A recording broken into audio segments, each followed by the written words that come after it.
Pemekaran kota Palembang menjadi dua bagian kembali bergulir, yaitu Palembang Ilir dan Palembang Ulu. Jika ini terjadi akan ada kabupaten baru yakni Palembang Ulu yang merupakan pecahan atau pemekaran kota Palembang yang terdiri dari Seberang Ilir dan Seberang Ulu.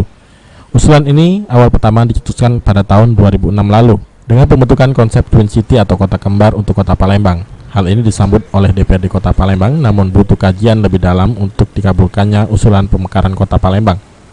Pencetus pemekaran Suparman Roman mengatakan kota Palembang yang terdiri dari dua wilayah yakni Palembang Ilir dan Palembang Ulu jika terwujud akan ada pemekaran menjadi Kabupaten Palembang Ulu.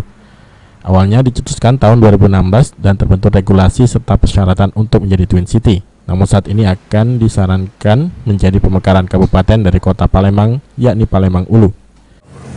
Waktu itu konsepnya adalah membentuk kota kembar Twin City.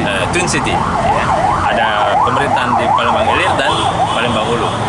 Nah, namun kita terbentur dengan regulasi. Nah, mengapa waktu itu kita membuat konsep Palembang Twin City ini? Karena kita memiliki 4 kecamatan di kawasan Palembang Ulu. Jadi syarat untuk membentuk kota adalah 4 kecamatan. Menurut pendapat kita waktu itu cukup. Tapi ternyata pada saat ini sudah bergulir, ya, kemudian juga disambut oleh DPRD Kota Madia pada Kota Palembang pada saat itu, mereka konsultasikan ke Departemen Dalam Negeri. Ternyata fatwa dari Departemen Dalam Negeri tidak bisa kota kembar, harus 1 kabupaten. Syarat kabupaten adalah 5 kecamatan. Wardiansyah, PAL TV.